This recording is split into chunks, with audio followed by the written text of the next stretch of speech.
Hey there, fellow therapists. I'm going to break down for you 3 things that trap you in your private practice that you probably haven't even thought about.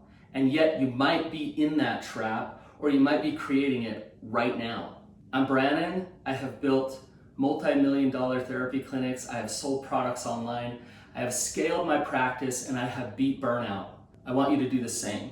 As therapists who start private practices, we don't realize that we're actually creating a trap for ourselves.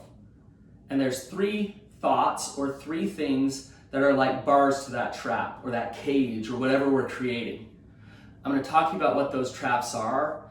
And if I'm talking about it and you're thinking, oh my goodness, that's me, then just know this, you can break free from it. So let's talk about what those traps are. The reason I can tell you about this is because I've created these traps for myself. I've been in them. And a lot of the things, these traps are there because of a good heart, honestly. First trap. You get into therapy, you break out of that county-funded program or working under somebody, and you start your private practice. Yay, exciting, I'm starting a business. What do you know? You're in demand. It starts to work. And now you realize I have invested so much time and energy into marketing myself and building a caseload that I just have to keep doing therapy and keep doing sessions because I've invested in so much already. My family expects me to make money this way. I've worked so hard to create this. I want to change it. I want it to be different, but I can't because I put too much into it. Trap number 1 is how much you've invested. Trap number 2 is you are trading time for money. You are the product. So how do you actually get out of that? You better take your next session because then you'll make money. Without you doing that clinical work, you're not going to be okay financially.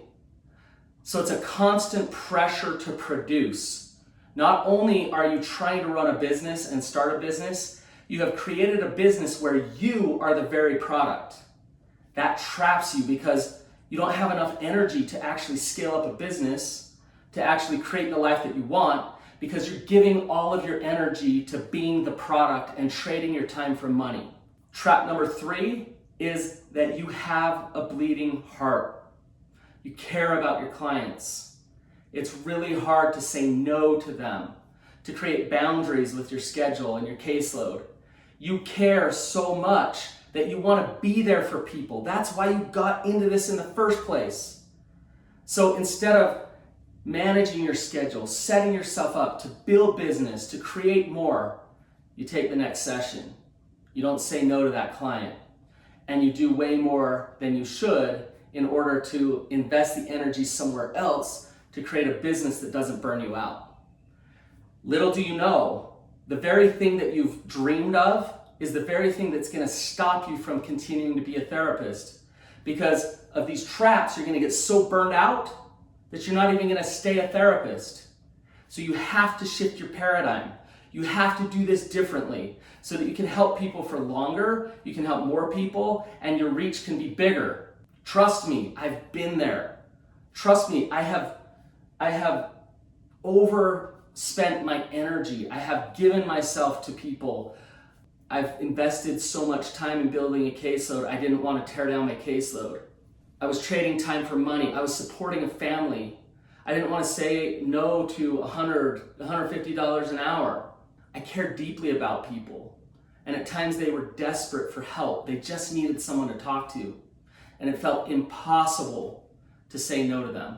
If you're in these traps, then think about doing it differently. There is a better way. Come over to Therapy Co., see what we've created.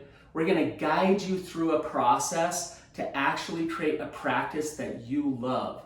So click on the link below and come find us at Therapy Co.